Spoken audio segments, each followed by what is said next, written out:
ఎనుబోతు నీ నామమెప్పుడైన పలుకునే, ఎద్దు నీ కథలిచ్చగించి వినునే.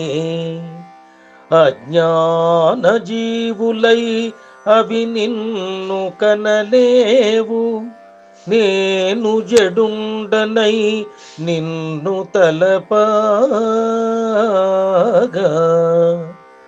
పద్మనాభుడనేను పశులతో సమమైతి, నరజన్మమని నాకు నమ్మికేది. ఏడాదిలో నొక్కనాడైన నీ సేవ కొంచెమైనను సంఘటించలేదు. నాకు నీ మీద భక్తింతలేకపోయే, ఎట్లు రక్షింతువో నన్ను హీనజనుని. చక్రధర ధర్మపురిధామ సార్వభౌమ,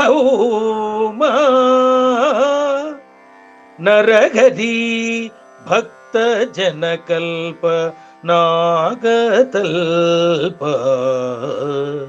ఆ ఆ ఆ భావం: ఓ నరహరి, దున్నపోతు నీ నామాన్ని ఎప్పుడైనా పలుకుతుందా? ఎద్దు నీ కథలు వినడానికి ఎప్పుడైనా ఆసక్తి చూపుతోందా? జ్ఞానం లేని పశువులు నిన్ను తెలుసుకోలేవు. నేను కూడా జడత్వముతో పశువుతో సమానమైన వాడనై నిన్ను తెలుసుకోలేకపోతున్నాను. నాది మానవ జన్మాని కూడా నమ్మలేకపోతున్నాను. ఏడాదిలో ఒక్కరోజు కూడా మీ సేవ చేయలేకపోతున్నాను. నీపై నాకు కొంచెం కూడా భక్తి లేదు కదా. హీన జనుడనైన నన్ను ఎలా రక్షిస్తావో స్వామీ అంటూ విచిత్రమైన సందేహాన్ని శేషప్ప వెలిబుచ్చుతాడు.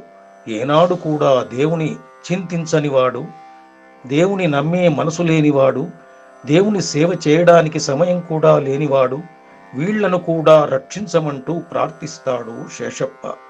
ఆయన విశాల హృదయానికి ఈ పద్యం ఒక మత్సు తునక.